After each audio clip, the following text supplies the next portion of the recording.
Frank-Starling's law. This law states that force of contraction of the heart is directly proportional to the initial length of cardiac muscle fiber within physiological limits. Initial length of the muscle fiber is equal to length of the fiber at the end of diastole, that is end diastolic fiber length. It may also be expressed as end diastolic blood volume.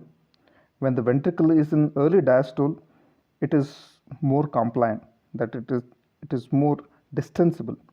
The blood at this stage enters the ventricle, but the tension, this is called as passive tension of the ventricle, does not rise appreciably. Only when the ventricle is reasonably filled, from then the passive tension is going to begins to rise steeply. The developed tension increases as the diastolic volume increases until it reaches maximum and then tends to decrease. That is the descending limb of Starling curve. The descending limb limb in human heart is seen only when the cardiac muscles are ruptured. This law is an important role in the regulation of stroke volume and hence the cardiac output.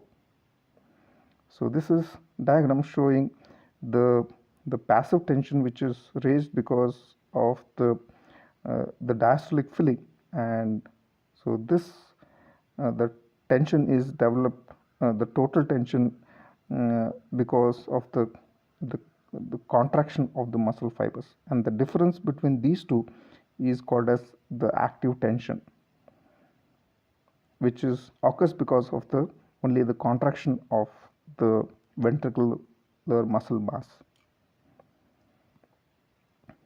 Physiological significance of Starling's law.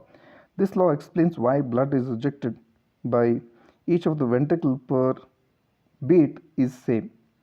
The right ventricular output is more than left. Blood accumulates in the left side, leading to greater force of contraction of left ventricle, thus increasing the left ventricular output. It serves as a life-saving device in cardiac failure. Left ventricle failure causes accumulation of the blood in the left ventricle, thereby decreases the blood supply to the vital organs. Soon, accumulation of the blood in the left ventricle increases the initial length of the muscle fibers, leading to greater cardiac output according to Frank-Starling mechanism.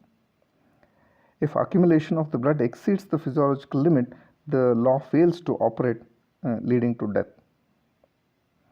When peripheral resistance is increased, initially the heart is unable to pump all the blood it normally does.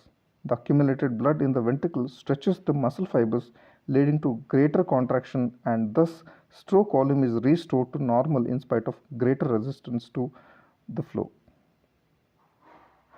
Some of the factors which increases the end diastolic volume are increased pumping action of the skeletal muscle, increase in the blood volume, sympathetic discharge, increased intrathoracic pressure, that is thoracic pump, whereas factors decreasing the end diastolic volume are sitting and standing posture, reduced total blood volume, decreased ventricular compliance, and increased venous resistance which occurs in pericardial effusion, and increased intrathoracic pressure